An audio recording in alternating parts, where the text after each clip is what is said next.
diskutua edhe mundësia që të kemi zgjedhje të drejtë për drejtë të institucionit të presidentit nga populli, mundësi që unë e përkrah plotësisht dhe kam përkrahur që nga viti 2010 e tutje. Sidomos ju e dini ka qenë një periudhë kur i patëm përgatita amandamentet kushtetuese të cilat pikrisht këtë mundësi e patëm para pa, pra zgjedhje drejt për drejt e presidentës dhe pastaj evitohen zgjedhjet nacionale. Sepse nuk ka asnjë kuptim që spaku nuk ka kuptim funksional, po flas,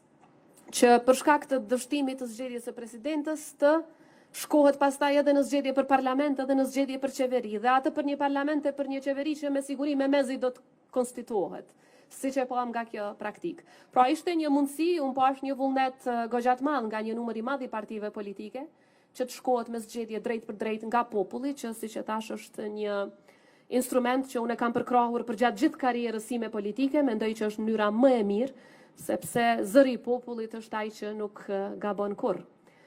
Dhe do t'ishte mirë, po siç e dini kërkohet ndryshimi i kushtetutës për diçka të tillë dhe kërkohet shumicë dyfisht. Është sfiduese, por jo e pamundur.